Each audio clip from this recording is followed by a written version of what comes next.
You're about to enter into a new world of knowledge, curiosities, and high strangeness. This is a podcast of Straight Up Strange Productions. You're listening to Mysteries and Monsters. I'm your host, Paul Bestel.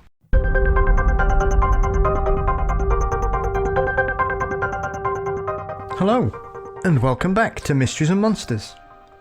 On this episode, I welcome back authors and investigators Chad Lewis and Kevin Lee Nelson, alongside filmmaker Joe Tury, to dive into the mysterious case of Murphysboro's Big Muddy Monster. Joe has recently released a brilliant documentary, Creature from Big Muddy, an Illinois Bigfoot Legend, looking at this unusual case. With eyewitness interviews and location visits, Chad and Kevin lead us on the hunt for this enigmatic cryptid. Whilst the main flap occurred in the early 1970s, alongside a rather terrifying standoff in 1988, the Big Muddy Monster seems to be one of those cyclical cryptids, reappearing every few years to cause fear and panic to the residents of Murphysboro. We chat about the film, some of the key encounters, and ponder the possible explanations for a wave of sightings. With the town of Murphysboro embracing their cryptid legend, this is one story you need to know more about. It was a pleasure to welcome Chad and Kevin back and to speak with Joe about his brilliant film, which you can now rent on Amazon Prime. As always, you can support the show by signing up for Patreon via the show notes for $4 a month. You can find us across all social media platforms. We're on Facebook, Twitter, Instagram, and you can subscribe to our channel on YouTube. We've also now got a website, which you can find at mysteriesandmonsters.com. Artwork for the show, as always, is by Dean Bestel. The show is produced by Brennan Storr of the Ghost Story Guys. And Mysteries and Monsters is delighted to be a part of the Straight Up Strange network. Okay, put on those waders, flashlights at the ready, as we join Kevin, Chad and Joe on the hunt for Big Muddy. Today on Mysteries and Monsters, we're off on the hunt for Murphysboro's infamous Big Muddy Monster. Joining me on this curious cryptid hunt are filmmaker Joe Tury, alongside Chad Lewis and Kevin Lee Nelson. Gentlemen, welcome to the show. Thank you so much for having us. Now then, Joe, your documentary, Creature from Big Muddy, an Illinois Bigfoot Legend, has just hit all the VOD streams around the world. A fabulous documentary, as I've said, really enjoyed it. And I have to say, when I'm watching it, when it started, I was struck immediately how beautifully shot it is. It looks fabulous. I love the titles, with all the strange graphics flying about and the little images in between all the names of everybody's in there. So, what was it for you, Joe, that's brought you into this very strange creature story? Well, first of all, thank you so much for all the compliments. I appreciate that. I've always been fascinated with weird stories and fun stories. I think cryptids are probably my favorite type of weird story. And I was just searching for something local, like basically I live in Illinois, so I didn't want to travel too far because I'm just a beginning filmmaker and I don't have a big crew or anything like that. So I was just searching for stories within Illinois, and I stumbled across Kevin and Chad and Noah Voss's book, The Big Muddy Monster, and it has a white Bigfoot on the front, so that immediately grabbed my attention. Even though I'm only a couple hours from the area, I never really heard the story before. So just researching their book a little bit, it really intrigued me. And I thought, this would be a fantastic story to do a documentary on if it was, feasible. So yeah, that kind of just the oddness of it and the fact that it's not a super popular, well-known story unless you're in the hardcore Bigfoot community, really grabbed my attention. Yeah, I mean, obviously, Kevin and Chad, it's one of those stories that it seems that you two were both aware of it, and when you read the book, it seems like you keep having the opportunity to get round to investigating it, and it seemed to just keep pulling itself away from you for about a decade. And then I think you were looking into the Squawker case, and it was that way you just finally went, well, we're only a couple of hours away, let's just get this out of the way. Yeah, that's true. We both, Chad and I, were aware of the Big Muddy Monster legend for quite a while, and we knew that it was kind of unique, but at the time we didn't really know how deep the legend went and really how much there was to it. We figured, oh, maybe it's just a number of sightings in the mid 70s and that was about it. Maybe a little bit in the 80s. But the more we researched it and kept, interviewing people and digging deeper, the more we found that this was actually a much, much broader and bigger legend than we ever imagined. And during that research phase, we would kind of do some work on it and then shelve it for a bit and then come back to it. And then it kind of went back and forth a number of times, and it ended up being a good thing to do because we kept finding more and more stuff as we allowed a little bit more time to pass. More things would kind of come to the surface that if we kind of rushed the whole thing in the beginning, we might have overlooked. So it kind of worked out in our favor that way.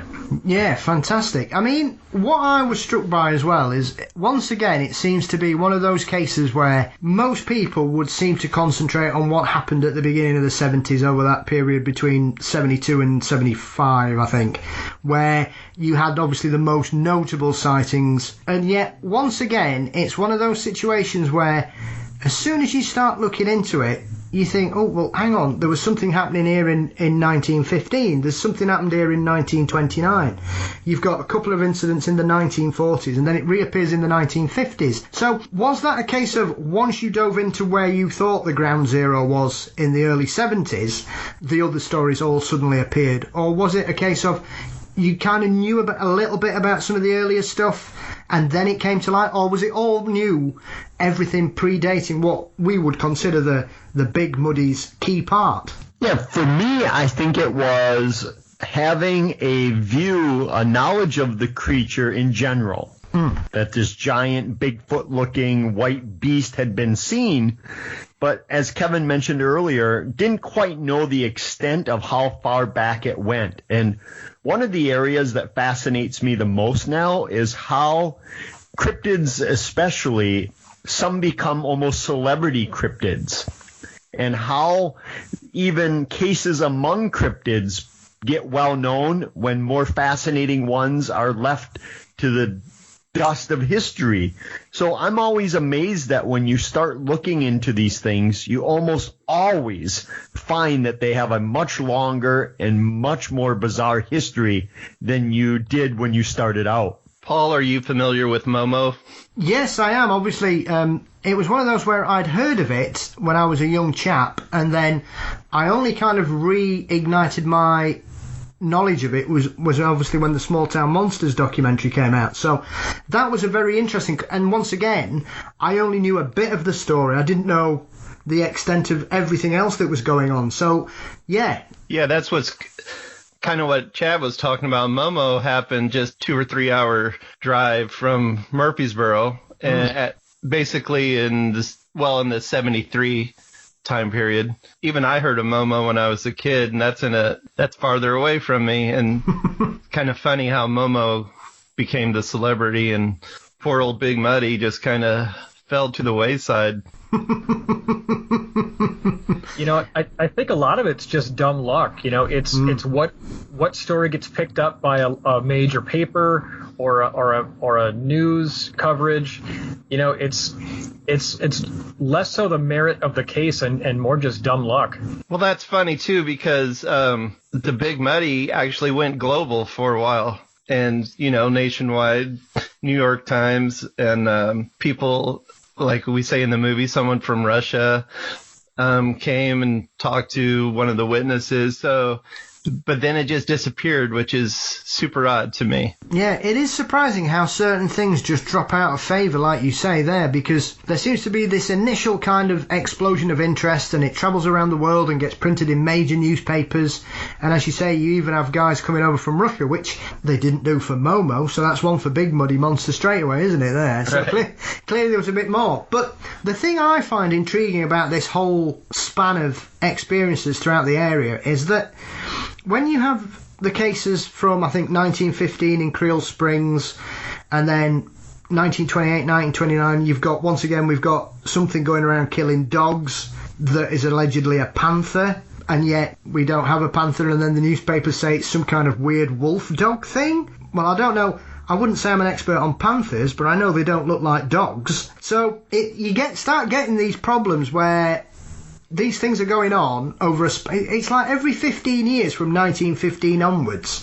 something weird turns up, and you begin to think, well, is Murphysboro one of Keel's famous window areas? It's a possibility. That's one of the arguments that we talk about in the book is, because there's so many strange things that happen down there, and it's not just cryptids, it's anything from UFO sightings, ghost lights, you name it. A lot of haunted houses that follow various patterns, and they call them spirit corridors or paranormal corridors down there.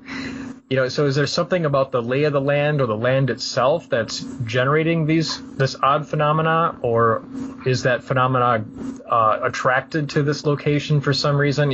No one really knows, but there is a preponderance of just strange activity and sightings in that area of southern Illinois, the extreme southern tip of Illinois, that goes back 100 years and beyond. Yeah, I mean, what I found very interesting as well is that we've got this creature, or what is it, or some of those wonderful names that they all come up in some of the older newspapers where they do the thingamajig or whatever, they call it. It's just some strange things that they just pull together. And out of everything that goes on that predates what we would know as the Big Muddy Flap, as it were, the creature that people see in the 40s seems to me to be the only one that's quite similar to it. I think the one in the 60s maybe as well. But the other thing that strikes me about the creature in the 40s is these weird ears that people point out. They look like they're on top of the head like a dog, whereas everything else that we know about what Big Muddy was supposed to be, it tends to be your more typical Bigfoot kind of report, which is a very interesting thing, but yet again, it's a silvery white creature. It is. I think that's the puzzling thing about the 1940s when they called it the Thing, because they simply didn't know what to call it. Giant 8, 9, 10-foot silver-haired monster. And people couldn't even agree on what it looked like back then, from people swearing that it was a bear to a wolf again. And, of course, they often fell into the category that it had to be an escapee from a circus or carnival that had been passing through. Perhaps even a tiger was on the loose. So they tried to explain it in the best manner they could at that time, but they really had no idea what they were dealing with when the livestock was found with their heads torn apart and partially devoured and the blood drained and sucked from the neck of these animals. They were terrified. At night, they refused to go out alone because they were afraid they might be the next victim. I think some of that has to do with people not, the term Bigfoot didn't come out until the Jerry Crew days. So when was that? Was that late 50s or something like that? So maybe people just didn't know exactly what to call it or had no other reference to go by. Yeah, I mean, that is an interesting part of your documentary as well, because obviously, for balance, Joe, you have to have a couple of people that want to spoil everybody's fun from the skeptical camp. I'm only joking. You've got to have a bit of balance regardless. But right.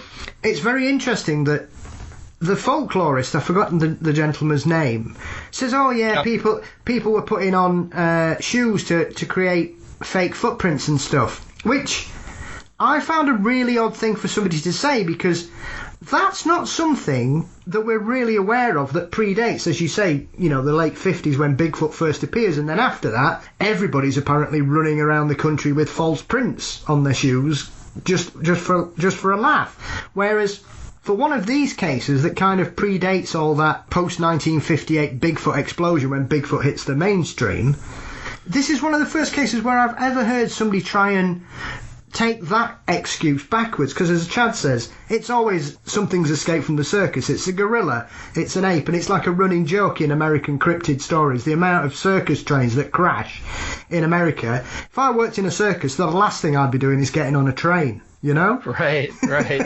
So when you were diving into this, Joe, did you come across more fantastical explanations? Because often the explanations can be as crazy as the witness reports, I find. That's a good point. That was John Musgrave was the historian that was talking about that, and he's a folklorist as well, and he knows a lot about the area, and he's a fantastic person. But I find I didn't really talk to too many people that didn't believe it, or, skeptic-wise. Tony Gerard's another one he's actually a huge fan of Bigfoot and a researcher, but he doesn't believe in it either. But and then Coyote Chris Sutton, who's a shaman in Southern Illinois, he talks more about the kind of like the woo theory of Bigfoot. And I'm a big skeptic. I'm not really a Bigfoot believer. I love the stories. I believe in the possibility, and I hope that it is true. But I don't let my theories get in the way of what I'm trying to film. But I almost feel like some of the explanations, the hoaxing explanations, are just as unbelievable as the explanation of a physical creature. Yeah, and I spoke with people that recalled there being hoaxed footprints of some sort in the 1980s and possibly the late 1970s era, but I have not spoken with anyone or found any indication that they were prior to that time frame, that people in the 1920s were walking around making these foot casts. And you find that in all legends, that often people come out of the woodwork claiming that they're responsible for the legend. And what you usually find is that they may be responsible for a sighting or an encounter, but they're certainly not responsible for the legend, that oftentimes these legends predate that by hundreds of years. So they might have hoaxed something or tried to pull a practical joke, but it certainly only added to the legend. It didn't create it. And more to Chad's point, too, a lot of people, when they hear these legends for the first time, they just assume that they're relatively recent. So if they're going to go out and hoax, they're going to think that, oh, well, I'm going to keep this going. And then later when they come out and say that they're the hoaxer, they think that they originated the legend. But usually they have no idea how much further back these stories go. And I've never encountered people that have evidence of their hoax, that so many people told me they had the footprints from their grandfather or their father, usually a male that was out there doing it, but those have been lost, and there's no photos of them doing it. There's nothing left behind, no evidence whatsoever, which doesn't mean it didn't happen, but it just is kind of weird that there's not one speck of evidence to support that they did hoax any sighting. Yeah, I think that's always interesting, that often when we have these cases, it's amazing to me that there always seems to be somebody who's one of the greatest special effects artists in the world that just happens to be hanging around the town. And like you say, there is notable aspect to this story once again is, and several people mention it in the documentary, Joe, as well, this is hunting country. This is not the kind of place where you go running about scaring people, because you're liable to get your head blown off. Absolutely. That's a really good point. And for sure, it's, if you watch the film or read the book, it's a big wilderness down there. Like, people think Illinois, they think Chicago, or they think agriculture, but in Southern Illinois is a totally different biodiverse atmosphere. There's canyons, there's heavily old growth wooded areas, there's swamps. Nearly every single person we talked to that was there during the height of the sightings in the 1970s. When we brought up the idea that it was a person in a costume as a hoax, they all laughed at us. They said it was the Wild West back then. People were walking through the woods heavily armed. Several of the people we interviewed in the 2000s were armed when we interviewed them. So the 1970s, they said you'd have to be a complete idiot to be walking around. You would have been shot on sight because everyone was so heavily armed. And that doesn't mean that people weren't foolish enough to do it. Yeah. But usually if you're getting shot at by the second night, you probably stay home on your hoax. yeah, absolutely. Because this place is so wild, they're like hunters are. Everybody carries a gun. They all love to hunt down there. That's like one of the main passions of people that live in southern Illinois, and there's plenty of places to hunt. So, yeah, taking your life in your own hands if you're dressing up in a suit, for sure. Very true. And I think the other aspect of this is whenever you get a story like this, you get people coming in from out of town and out of state who are also usually packing and come in for a bit of fun because they want to be the person that bags whatever this is running about. So living in the UK, it's a completely alien situation that people are out there hunting on a regular basis. But in certain states, like you say, Joe, that's what people do for recreation. They spend their entire weekends, they work Monday to Friday, and then weekends they're out there trying to bag some food, trying to bag some game, doing it for sport, whatever kind of recreational fun they want to get. That's what they do. So good luck to anybody who wants to kind of go running about with it. You might as well run about with a target on your back. Absolutely. And like I said, I'm a big skeptic. I really am. But one of the things about the hoax story is it's at least 7 foot tall, and other people say 8 or whatever the witnesses say. So how do you fake that? How do you fake 7 foot tall? I mean, I'm sure, yeah, we all know there's people that are pretty tall, but that's just kind of crazy to me. Yeah, I'm not sure Illinois is a hotbed of NBA recruitment either, If it was, I think every scout in the NBA would be down there if everybody in that area of Illinois is running about 7 foot tall. I mean, what are they feeding them down there? Right. The other side of that too is, keep in mind this is the 1970s. How believable of a costume could they have possibly made in the 1970s? I mean, they would have had far less at their disposal than we have now to make something even halfway believable. So, I mean, I don't think that people were any more gullible then than they are now. If anything, probably the reverse. But, for people to look at this thing and think that it is something real, something that's dangerous and not just some Yahoo in a costume, makes you wonder. Yeah. Plus the other aspect of this is, like I say, these are people that go out hunting. So they know what's in the woods. They know it might be a bear from a certain angle. But once again, we're talking about something that's white as well. We're not talking about a typical bear. So are we supposed to presume that southern Illinois has got some kind of albino bear on the loose? And even so, that's as rare as an 8 foot biped running about, to be fair, because I can't remember the last time I saw an albino bear in the northern United States, you know what I mean? So unless somebody had a pet polar bear that they decided to let loose, once again, you're kind of thinking, well, that doesn't make sense. And as Kevin says there, we often kind of look back at people and think, oh, they're so gullible in the old days, they'd believe anything. But these people, some of them, it was hunting that they relied on to eat. So I find it very difficult that these people's eyesight was that bad that they would be going out with guns trying to bag their food for their families and misidentify something which clearly didn't look like anything else in the area at that time. Paul, you're making me more of a believer. Your explanations sound pretty logical to me.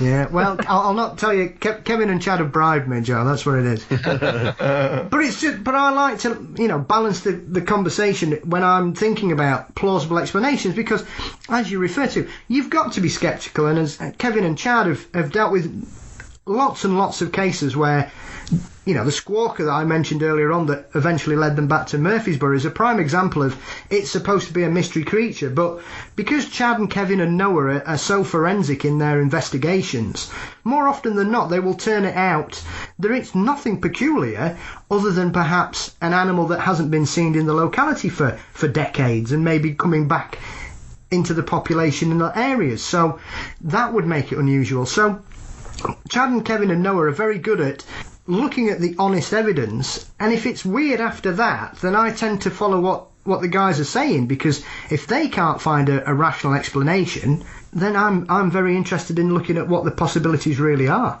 And that was one of the things that I think really drew Kevin and Noah and myself to this, is that, yes, we, for just simplicity's sake, we label it as a Bigfoot-like creature. But by all accounts, it seemed to be so much different, that it had more of a coned head, as you alluded to earlier, Paul, the flappy ears. And one of the witnesses back in the 1940s said it had a face like a steering wheel, that it was that big. So it really sets it apart from all these other Bigfoot-like creatures that we get so many reports of, not only with the light-colored fur versus the darker, the black. So many things stand out about it that it seems to fit into a Bigfoot type category, but on the other hand, not really. And then you have things like the red glowing eyes, that almost puts it into the realm of the paranormal rather than, an unknown animal. And, and there's all kinds of things down there. There's the Tuttle Bottoms monster, which is just about an hour's drive away. There's the Enfield Horror, which was also a red-eyed creature that walked on 3 legs. I mean, what do you mistake that for? I mean, there's just so many strange occurrences down there.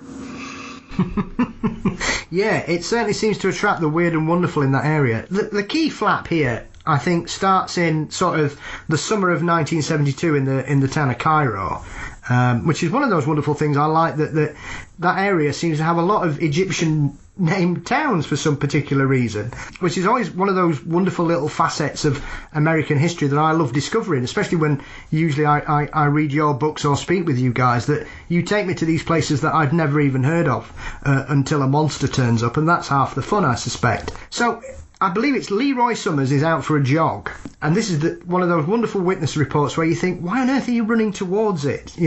Turn around, go around it, wherever. But he's one of those people that he just thinks, oh, that's a bit weird, and then the closer he gets to it, he thinks, yeah, that's really weird. So from that point, it seems Murphysboro, it seems to start with a trickle of sightings and experience. I think there's 2 or 3 that the rest of 72, and then 1973 seems to be the year where the big muddy monster says, hello, I'm here.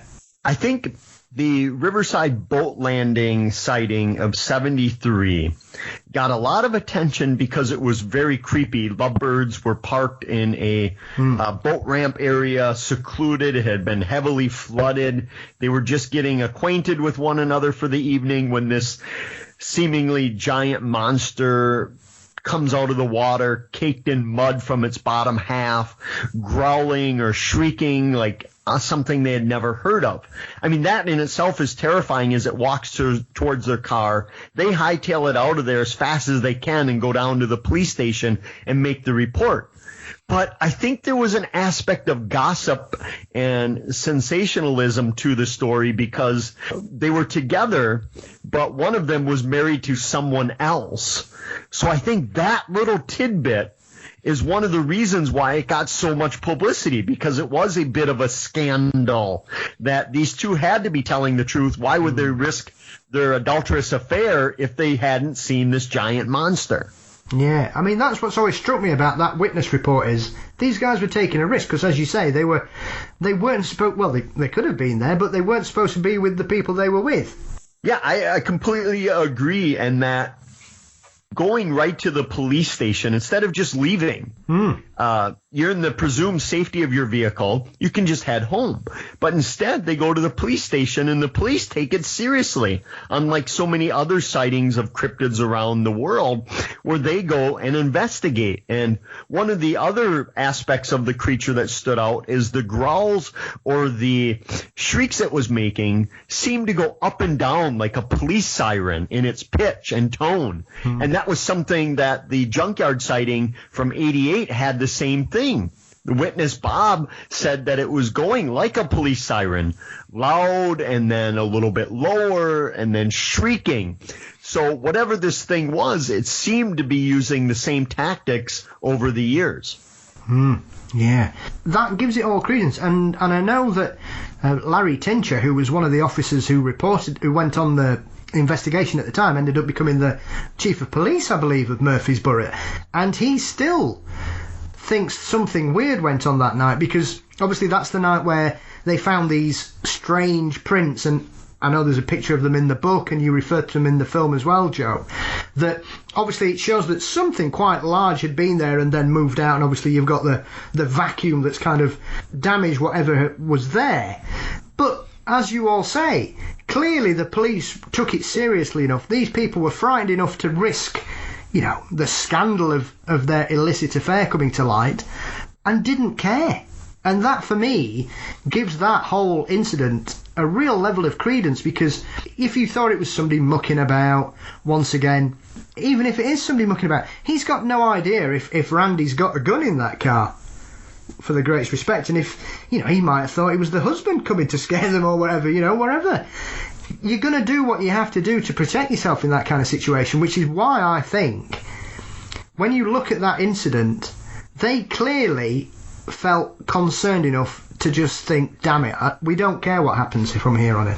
And this was never put into the public at the time, but one of the officers that arrived that evening, when they got there, they could smell an odd smell in the air, and they heard the weird growls as well, so much so that one of the officers dropped his revolver, his pistol, in the woods and was too frightened to go back in to get it. They had to go back in several hours later to grab it. And again, obviously for many reasons, that was not shared with the public at the time. That didn't come out publicly until Kevin and Noah and I started interviewing these officers, and they told us that it had happened, and they kind of joked about it now, but you could still kind of see the stress and terror that was on their face. And I think as a filmmaker, that's one of the strong aspects that drew me into this story, is it just wasn't a collection of people saying, hey, I saw something. This is documented by the authorities, and not just one occasion, but multiple occasions. There's more information in the book. There's another incident in Riverside Park that happened that is detailed in the book as well. And so just all that documentation really drew me in, and because it makes the story more authentic and believable to me. Christian Barrell's incident as well is one of those that on first glance you go, oh, well, he's 5 years old. But what I've always been impressed with Christian's responses, he's never tried to kind of exaggerate it. It's not grown into something out of control. He's very honest that he says, I can't really tell you what it was, I just know it was big and white and it made me feel scared. And he still says the same thing nearly 50 years later. Whereas often where we get people prone to exaggeration or whatever, by the time they've grown up, it's a completely different story to what it was. And Christian, to his credit, has basically carried on being, and I don't mean this disrespectfully to Christian, it's still a very vague response, but he's talking more about his emotional response because it frightened him. And that's the key thing for him, I think. And he still feels that clearly when he's talking to you guys in the film. I love his story, I really do, because like you said, he sticks to it, and he's not like trying to exaggerate. But not only that, his story leads into other accounts. There was other witnesses that night. So to me, you know, yeah, I'm thinking the kid's 3 years old. What the heck how are you supposed to believe that? But it was just part of the story, because again, that same night, the neighbors saw it, and then there was a dozen police officers out there tracking it. So I love his story. And to me, Christian was one of the highlights of the research, meeting him and getting to know him, in the fact that unlike so many other people who have encountered this, especially when they're young, by the time they get to adulthood, they want nothing to do with the story. They're sick of it. It's defined their lives. They want no part of it. But Christian has embraced it because it's something that happened to him, and he's looking for answers just like everybody else is. And again, I think it illustrates another point that Kevin and I and Noah, when we weren't able to talk with Christian before the book came out, he showed up to one of our book signing presentations and introduced himself, and then we got to know him. And it also shows how this research changes over time. For the book, we relied on all of the newspaper accounts and all of the media accounts of that day that had him listed as a 5-year-old. So that's what we thought. But when we talked with him, he was 3, almost 4 at the time. So it shows that even when this research is quote unquote completed, we're still getting new information. The story's still morphing, progressing, and changing. And Christian, he embraces it, which is a rarity in this field. Yeah, because as you say, Christian's encounter is kind of a precursor, because obviously I believe the same day, is it Randy and Cheryl have their encounter where they, once again, you have a couple of adults who are terrified, who end up calling the authorities. And we have one of the stranger aspects of this, that somebody turns up with a police dog to track it. I think the dog's called Reb. And this is often interesting, especially when you look at comparable Bigfoot stories and encounters over the years from across the US and Canada. This dog doesn't want to go anywhere near where this monster's been at all. How did you find that kind of aspect to the case? Because once again, you've got people reporting a big creature. They can't quite make out what it looks like. It seems to be, and obviously we'll come across this in some of the other accounts, it seems to show a level of intelligence because it's just far away enough to not be recognisable. It's kind of skirting the lights and things. So once again, you have something that doesn't seem to be acting like an animal, because it's showing a level of intelligence that perhaps a bear or I've heard people claim Bigfoot sightings are cows. For goodness sake, how anybody can mix that up, I don't know. But regardless, once again, you have this, and they're so scared, they end up calling the authorities turn up, and once again, you get a really weird response from an animal.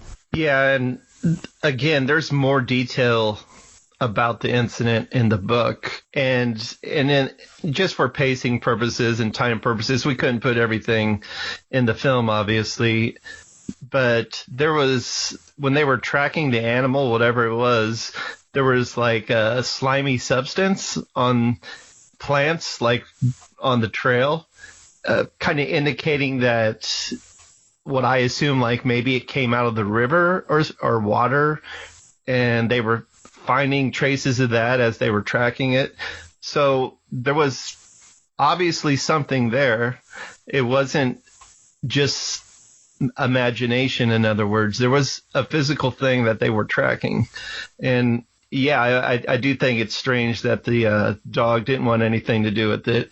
Again, it could be a bear, but that area is not really known for bear, and it hasn't been for a long time. Yeah, so Randy and Cheryl are just out on the back porch, and they see this thing just off on the edge of their property, and it scares them so much. The police are called. Every single officer on the police force showed up that evening, and the dog, the tracker, it was a great tracking dog. And the handler was so upset because the dog tracked this thing down to an old barn, a shed-like structure, and it refused to go in, to the point where the handler even grabbed the dog and threw it in. And the dog still came back whimpering, refusing to go inside. And, they these dogs are trained for the tracking purposes. And my only wish was that they would have scooped up some of that slime or river muck that was on the plants and kept it for evidence. But we talked to one of the officers that was tracking through the area that night, and he said they were on high alert. They didn't necessarily all believe it was some sort of monster, but they had no idea what they were dealing with, whether it was some unknown species, a known species that could be deadly, or some deranged lunatic running around. So they were on alert for any of those possibilities.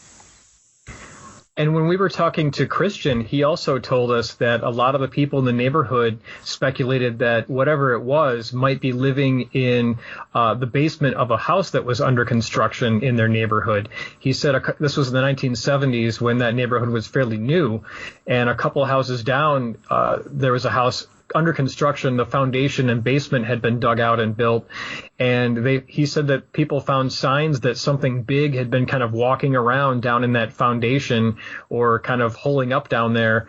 So they were theorizing that maybe it was, sleeping its nights down in there or something. And remember, this was only 24 hours after the boat landing sighting.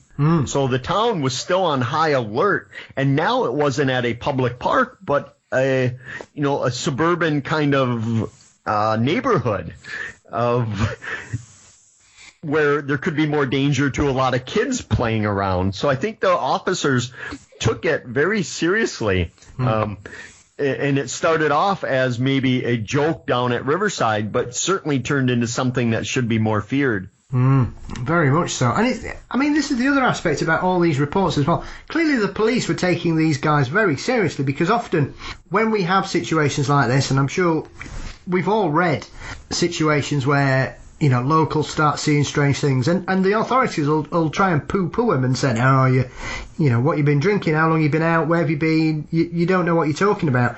And yet here, one of the things that's always struck me about this case is the police seem to take it very seriously. Yeah, absolutely. And again, that's a great reason as a filmmaker to do this story is, if you have the authorities believing in something's happening, then it's definitely worthwhile. It's not just some people claiming to have seen something and that's the end of the story. There's documented evidence. You can go on the internet and look at the Big Muddy Monster folder that the police department has uploaded, and it's just full of everything that they discovered and what other people, think and things like that. But it's amazing and fascinating to me that the entire police department, it's a small police department, but they were all out there because they believed in it.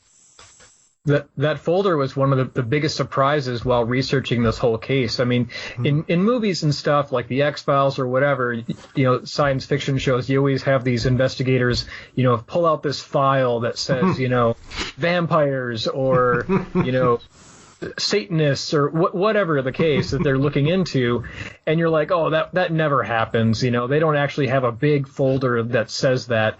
And sure enough, when I went down to the Murphysboro Police Department and started asking questions, and because I'd heard that they had a file, and I didn't really know if that was true or not, and they're like, we sure do. And they pulled me back into the records room, and sure enough, they had this huge brown folder that was a good 2.5 inches thick that just said Big Muddy Monster in bold marker right on it, just like you'd see in a movie.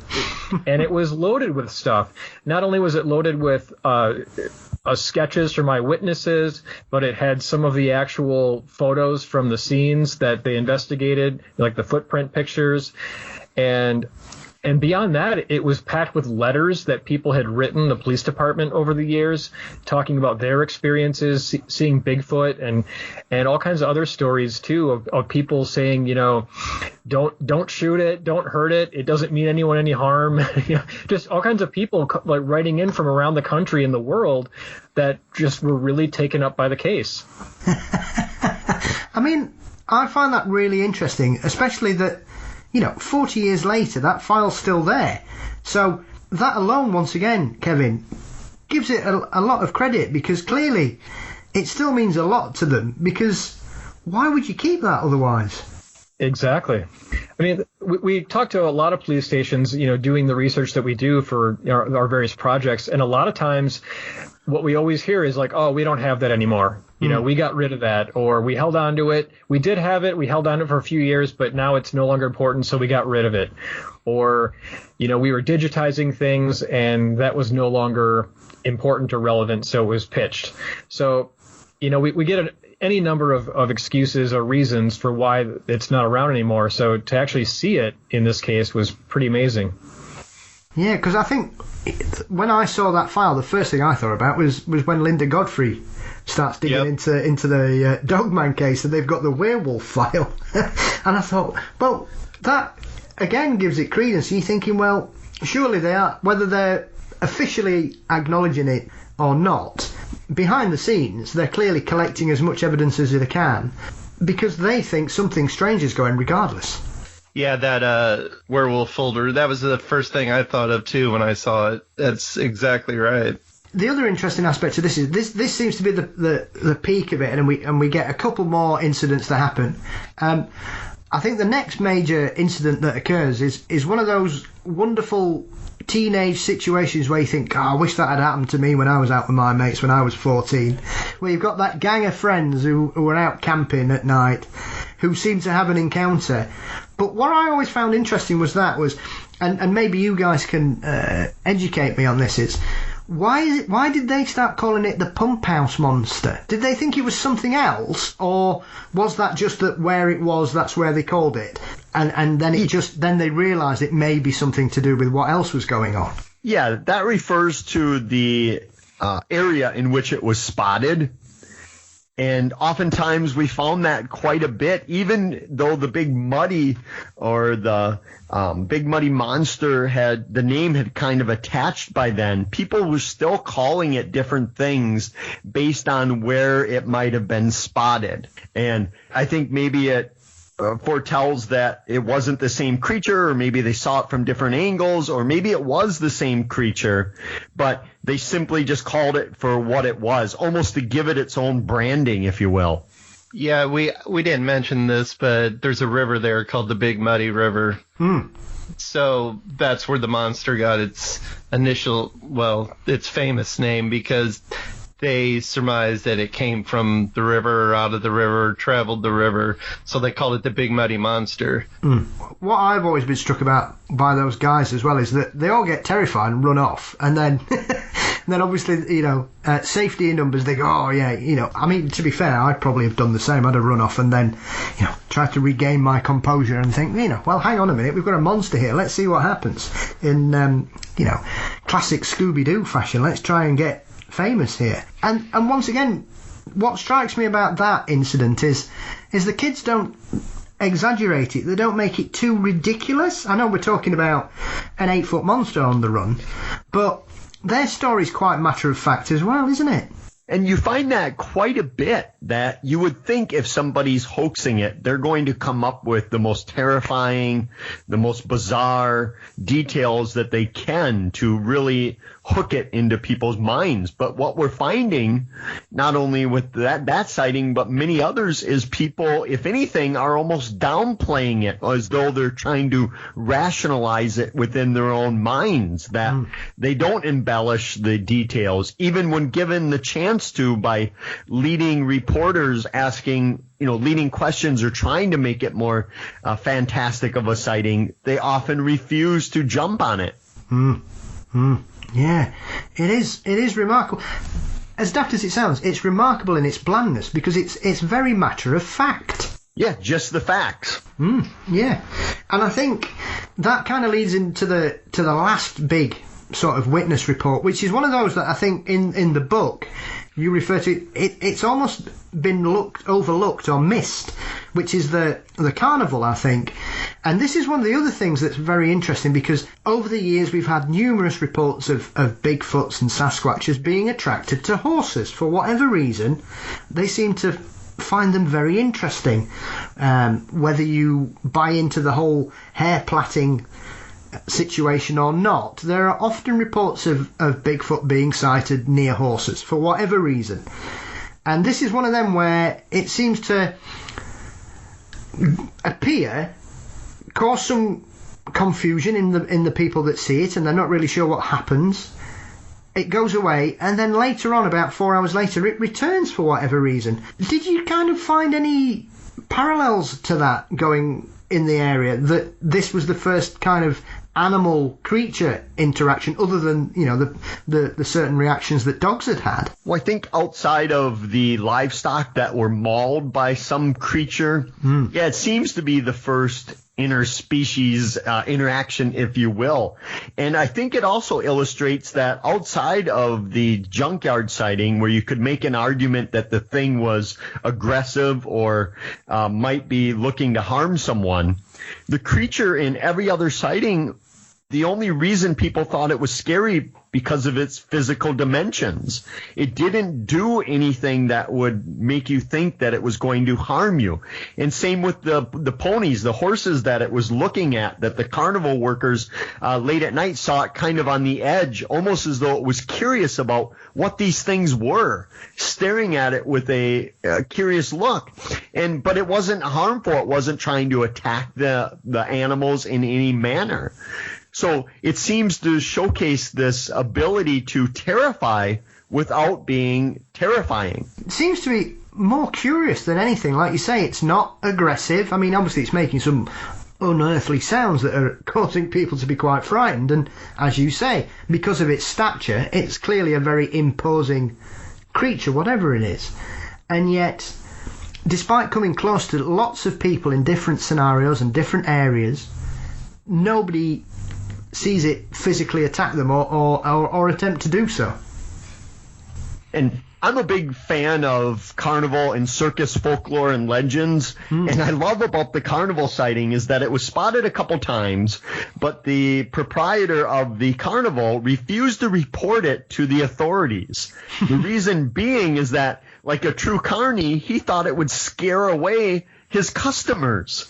So he waited until almost the end of the carnival, when it was almost mentioned by chance to an officer that the report even surfaced. And it was only a few days after the Riverside Park sighting and the backyard sighting of Randy and Christian and others. So a few days later, it's back at the carnival, which is near Riverside Park at the time.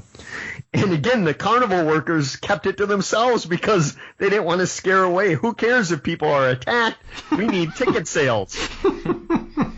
Well, yeah, and I suppose you would think if they were being cynical about it, you know, everybody's going monster mad in the area. You want to bring more people in, sell a few more tickets, you tell them the monster's there. You might get a free show if you turn up and see it. Right, that's a really good point. You know, as a skeptic, if my side where I'm like, is Bigfoot possible? I would think if it is, like, to me, it's an undiscovered primate. So all these interactions with humans is like a typical animal. I mean, you don't have bear coming out of the woods and attacking people, right? I mean, or other animals, unless they're after food. If they know that there's food there, then they might try to get at you a little bit. But for the most part, it has the same reaction as your typical wild animal. Yeah, very well. Most of the times you see human-bear interactions, the bear's usually going for the food, not the person. Right. I mean, there could have been some good corn dogs at that carnival or something. Yeah, absolutely. Or it might have a hankering for some candy floss, wherever. And that really seems to be the last major interaction during this period. It does seem to be quite... I mean, this is often the thing I find about these stories, especially as you refer to Momo and the Enfield horror and others such. They seem to be very short periods of time where a lot happens and then it just kind of drifts away again, because I know over the rest of the 1970s there's a lot of sort of sightings here and there, but it seems that people aren't really connecting that to what's gone on over the summer of 73, are they? I think that kind of gets into more of what Kevin writes about in the book, and kind of, I don't know if he believes it or whatever, about how there's a little bit more mysterious things going on than just a physical creature. Yeah, I mean, I consider myself an open-minded skeptic, like Chad, and I at the end of the day, I really don't know what this thing is, because it displays characteristics of the paranormal, like the red glowing eyes, and all the other phenomena that happens down there, outside of this case.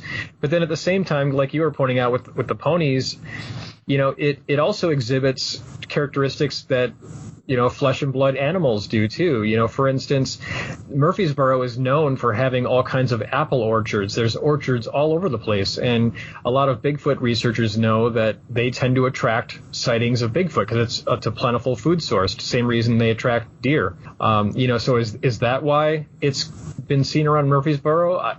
I don't know. And to your point, Paul, it's why that year, and then why did it vanish?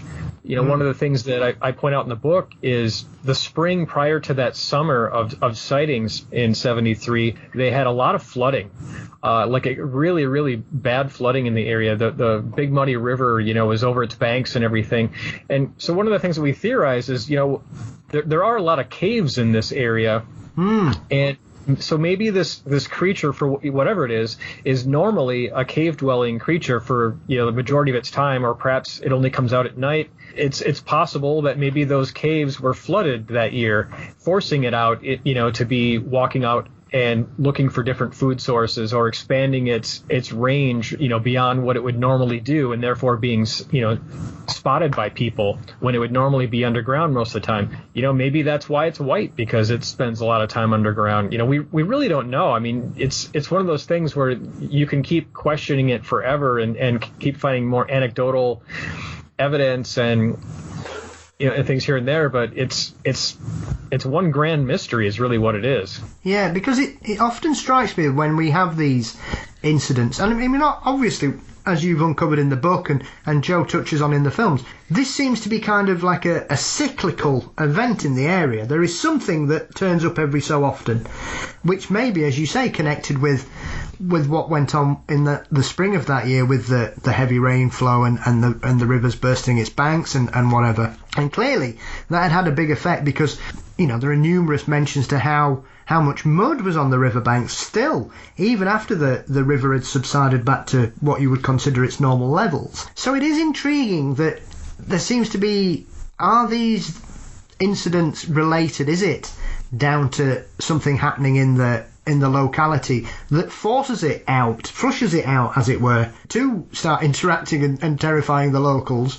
Or is it just coincidence? And I think it's good to look at these options, because there has to be some reason, because it can't just turn up. I mean, why would it just turn up? There has to be something that makes it more visible, if that makes sense. Maybe it's just migrating, and the sightings in the decades before that weren't exactly the same description, so maybe there's more of them and they just migrate through that area. Yeah. I mean, and as we know with normal breeds of animals, you can say dogs, but all dogs don't look the same. As you will testify yourself there, Joe, with two cats. Right. They're cats, but they don't look the same. They're both completely different colours, aren't they? Absolutely, and most people think of Bigfoot as just a big brown ape-like creature, but I mean, if you get into the stories, there are all kinds of colors, white being one of the rarest, but you got reddish, you got blonde, you got different shades of brown, you got black, so it doesn't necessarily disprove or prove anything, but very could well be a variety of them. I think one of the things I like about this period as well is Jessica Van Pelt, and I love Jessica's story for two reasons. One, she's still got that cast of what's left, but it's the fact that she says, "Oh yeah, I used to take it to show and tell at school." I mean, I wish I'd have had somebody like that at my school who would bring things like that in, rather than the usual, "Oh, look at my hamster Steve," or whatever, And I think she's, once again, the thing that strikes me about everybody in the film is that everybody's very matter of fact, and Jessica's the same, and yet she still clearly has a lot of emotion attached to this, because I think it was her dad that caught this cast, so she's kept that, I think, primarily as a memory of her father, as well as that period in time. So how did you find Jessica and how she remembers the incidents? Because I don't think Jessica was actually a witness, but it seemed it was going on all around her. Yeah, that's correct. So I found out about Jessica through Tony Gerard. He's the biologist that's in the film, because we were trying to find more people that might have had some kind of direct connection with a sighting or had some kind of proof. And Tony told me that he knew of someone that might still have a print, and he really stressed the might part because it had been a long time since he had heard about it, but he thought he'd get me in contact with her, and so he did, and I stopped by her place and to talk to her about it, and sure enough, she still had this print from the 1970s. And Jessica, she's the mayor of her town, so she's a respected person in town, and she's still, even with that, she's still willing to come out and talk about Bigfoot. She doesn't mind at all. Yeah, that's my kind of mayor.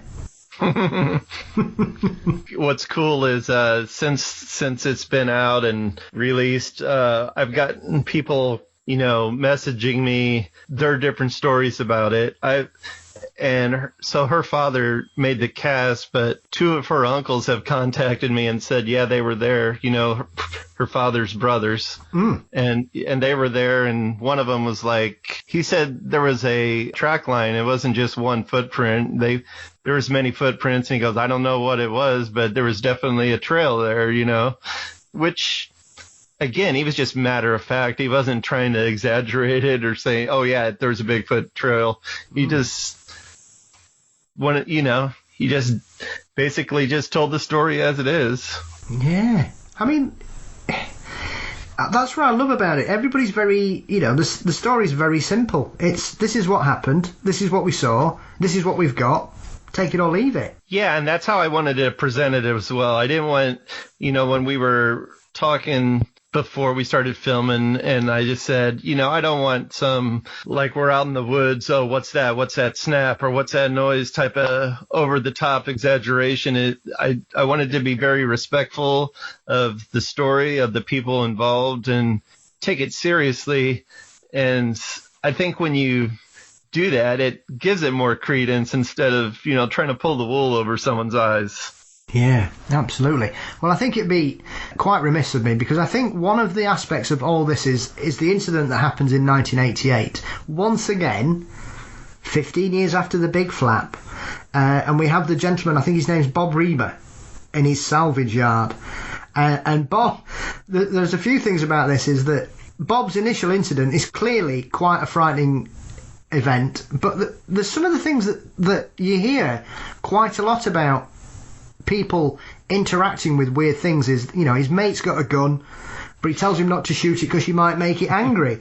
So clearly they don't know what they're dealing with. How was Bob now? I mean, obviously it's 30 years ago. And once again, you've got somebody who's still steadfast in their belief that they experienced something very, very odd. Bob's story is awesome. Bob, and he just tells it like it happened to him, as he believes it happened to him. And, I saw a little 15-minute thing on TV where this is about 15 years old, the program. It was on Discovery or Travel Channel or something. It was an interview with Bob about the incident. And he pretty much tells the story the same way as he told us, and that was 15 years ago. So his story hasn't changed. He may forget an incident or whatever, but I think Bob's very believable. I love his story. It's kind of like you said, almost more of the classic scary story about Bigfoot. I mean, did it actually attack him? No, but just the way they reacted to it is pretty much how I would react, I would think, to get the heck out of there. Bob's segment in the film, I think, is probably one of my favorite parts of the whole film, because when Bob is recounting what happened to him, I mean, even after all this time, you can see the impact that it had on him. You can just read it right in his face. I mean, he's still to this day, he's still creeped out by what happened to him. You know, I don't want to call it trauma, but like, you know, it really affected him, and you can see it. And Bob, again, was one of those witnesses who claimed it sounded like a police siren going up and down as it screamed. And Bob and his security guard, when they were encountering it in the dead of night in this old junkyard straight out of a Hollywood B-horror movie set, and his security guard wants to shoot it, and as you mentioned, Bob rightly said no, it might make it angry, but they tried to lure it back because they had a shed at the edge of their junkyard with some motion detection lights. So they tried to lure it back, and as they were walking back, still watching it, he said the entire time they saw it, it seemed to be mumbling or talking to itself in some unknown language. But when they tried to lure it under the light so it would trigger the light and they could get a better view of it, it seemed to show some sort of intelligence and avoided the light and went around it as though it knew what they were up to. So again, not your typical animal-like behavior. Well, in the Bigfoot community, we know that as samurai chatter. Yeah. So that's been reported many times, which I think that's one of the creepiest things about it. Didn't Ron Moorhead get some of that in the Sierra sounds, that samurai chatter? I believe so. Yeah, that stuff, that's like the creepiest thing you could hear in the middle of the woods, I would tell you. And this is, again, another account of the glowing red eyes that lit up the junkyard. And Bob was adamant that it wasn't a reflection of light, that the red was originating from the creature, emanating from the eyes, which terrified him. And he said even when we interviewed him for the show, which I think of all the reviews I've seen of the show, which, you know, everyone thinks is fantastic, but they love Bob's interview, probably because I'm the one who did it. But anyway,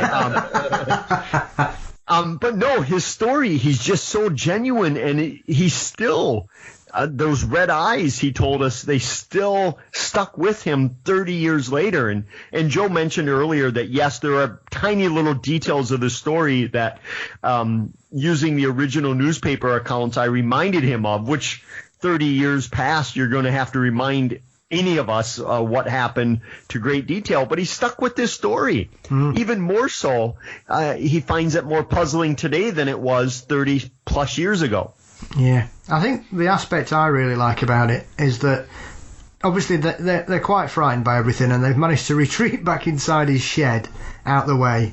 Because that's the other thing. This thing starts creeping up towards them, doesn't it? They're trying to get out of the way, and it's just slowly moving towards them, which adds a whole air of creepiness to this encounter. And they ring the family to come and help them. And I think it's in the book that didn't one of the family members bring some toilet roll because they thought they were pulling their legs, and they said, "Oh well, here you are, you scaredy cats, have it." And clearly, whatever this was, didn't want Bob to get embarrassed, because then it turns up and scares everybody else. It really did. It started banging on the walls of the shed, and Kevin and I were at the shed, and it's a creepy place. It's a garage. I had a junkyard on the outskirts of town. Again, just something straight out of a horror movie. But Bob was certain that it wasn't trying to harm him in the matter of, he said, based on its size and possible strength, it could have easily busted through the door. But he thought it was more trying to terrify all the people inside of the shed rather than harm them, more of a psychological scare. Yeah, brilliant. Well, it's a fabulous story. I mean, what I'd really like to know, and obviously you've kind of mentioned this, Joe, is, and I would imagine it's the same for you, Chad and Kevin. As always, when something like this comes into the public domain, and perhaps some people aren't aware of it or don't know it as well as they should, people suddenly start to go, well, actually, this happened to me as well. And I know, like you mentioned, Joe, about Jessica's uncles getting in touch. Have any of you had more reports come since then? Because often, when you bring a case like this into the public domain, you tend to find more stories coming out. Yeah, definitely a handful of people, again, have messaged me, and some of them say, well, my dad was involved with the case, or even more recent, I saw it, not too long ago type of thing. But most of them don't want to be interviewed, which kind of sucks, because it'd be fun to do some follow-up stuff, They're not out trying to get fame or want to be a part of it. They're just, I guess it's almost like therapy for them, just to let other people know that, yeah, I've had a sighting too, and maybe I'm not crazy. Again, I'm a skeptic. I don't necessarily believe. I kind of believe more in maybe they're misidentifying something or whatever. But if it's true, I mean, that's something probably that would disturb you for a long time, maybe forever. Yeah. Well, maybe like you say, Joe, it is some kind of therapy, because it's one of those situations, I think, that sometimes if you've had an encounter and you're on your own, who the hell are you going to tell that to? Who's going to believe you? Because like we've said with Bob, his family thought he was winding them up, and that's why they turned up with the toilet roll for him. So I think often when somebody realises that they are not alone, they do feel confident enough to come forward and say, well, actually, that happened to me as well. I can't believe we got as many people on camera as we did, to be honest with you. Well, I think that's the other testament to it as well, is that, and I've mentioned this with Chad and Kevin and other people when we're talking about creatures like this, is that it's always nice when a town or a city embraces its legend. And obviously Murphysboro seems to have done that, because I know it's got beers and it does a fun run and other events as well. And I know in the film you mentioned the fact that they're going to build a statue now, aren't they? Oh, that's amazing. I'm trying to talk the mayor into doing like a Mothman festival. He admits, yeah, we'd like to use this for tourism purposes. And they're like trying to revitalize the town. They're building a new hotel complex, and that's where the Big Muddy Monster statue is going to be. He told me they're making a Big Muddy Monster road. Yeah, they love the legend. In Point, is a Mothman festival in Point Pleasant? Yes. Yeah, so there's not probably less people there than there is in Murphysboro, or close to the same, and it draws in thousands of people every year, sans COVID, of course. But if Murphysboro could do that, I think it'd be pretty popular. I mean, there's other festivals close nearby, but or conferences and things like that. So I think it'd be a great place to hold something like that for sure. And places really benefit by having those sort of anchor points to various legends, because it's one thing to go to a town and be like, okay, this legend happened here. Especially legends that happen in multiple spots around town, or perhaps it's unknown exactly where the location took place. You just know that it happened in this town. And so what ends up happening is people just kind of drive through the town and they're like, okay, we're here, but what do we do with that? Yes. When you have those anchor points, like a statue, like Mothman or whatever, people go to that point. They get their picture taken with it. They share it on social media. They talk about it. It's like a rite of passage, and then they really feel like they're part of that legend, that they've been there, not just like, well, I'm in the vicinity.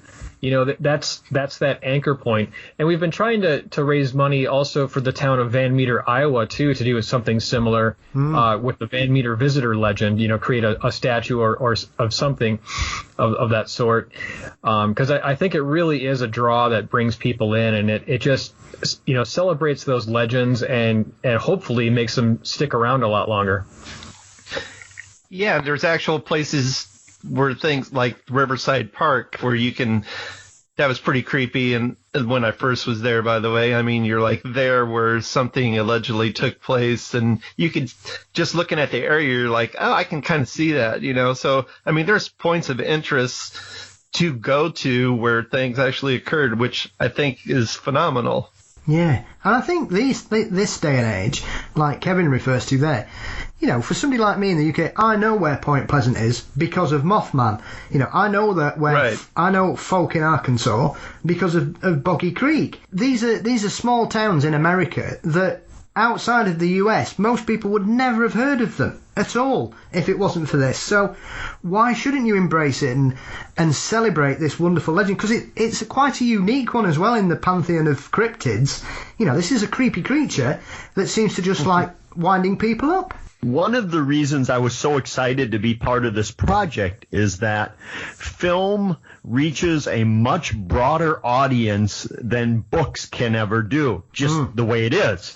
So our book came out in 2019, but I think this film is going to, and it already has, drawn up more witnesses, people who come out of the woodwork. Now they feel more comfortable, but also it spreads the legend, and I think gives the Big Muddy Monster legend some notoriety that it deserves. And I think that only happens with a film. When you look at the Mothman Festival pre and post the Mothman Prophecies movie, it's not even comparable.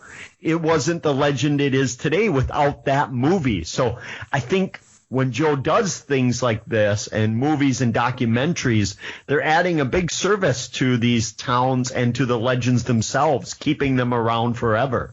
Yeah, absolutely. And that should be celebrated. I'd be remiss if I didn't mention that the Big Muddy case was one of Lauren Coleman's first or early investigations. Lauren used to live in central Illinois, so that was one of his first investigations. So, I mean, you had some pretty famous cryptozoologists out there. I mean, this isn't just your normal Bigfoot story. There's a lot going on to it.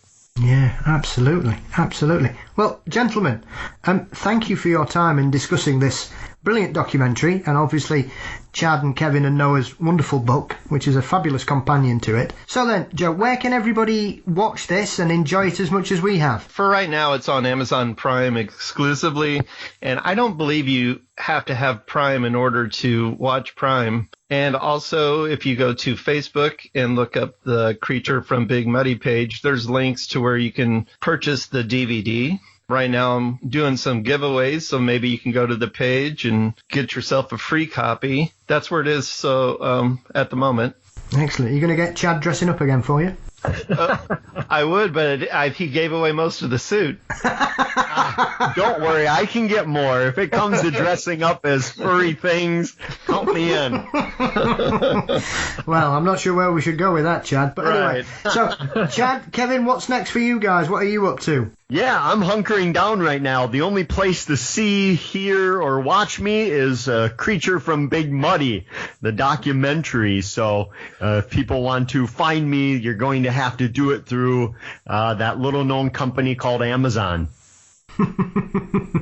Yeah, well, I've got a new book coming out on supernatural dares, these places that have supernatural reputations where you have to do something in order for the legend to come true, whether it's knock on a mausoleum to conjure up a demon or sit in the devil's chair to curse your soul, those type of things. So I'm just enjoying my last days here on Earth before these curses provide me ill fate and I'm no longer here.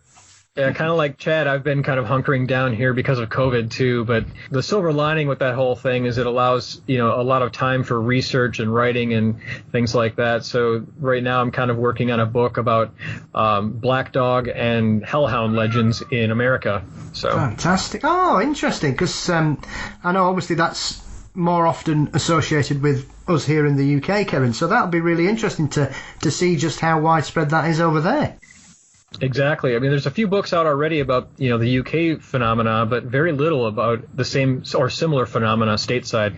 Oh, fantastic. And when's that due out? Hopefully within the next year. Brilliant. And your book's out in the next couple of months, is it, Chad? Yeah, it should be out the end of this month, early April. Fantastic. If I can mention, if you watch the documentary and you enjoy it, I highly recommend the book. The book has a lot more research and a lot more detail, a lot more information about not only the things you see in the documentary, but just other stories in general. It's a fantastic book as far as information goes about the case. Yeah, absolutely. Well, I've got the autographed copy in front of me on my desk, so I completely agree with what you're saying, Joe. It's one of Kevin and Chad and Noah's fantastic books that they do on these wonderful, weird and unique cases that dot the United States. And obviously you can get the book through Amazon and through you guys' website, which is backroadslaw.com, I believe. That is correct. Yep. Well, as always, it's been an absolute pleasure to speak with you all. The best of luck with the film, Joe. I hope it gets plenty of downloads, and let's hope it earns you some money before it goes free, my friend. You know, you'd certainly deserve it with the work you've put into it, because it's a wonderful film, beautifully shot, with some fabulous witness interviews. So, once again, thank you all for your time. It's been a real pleasure to speak with you all. Likewise, thank you.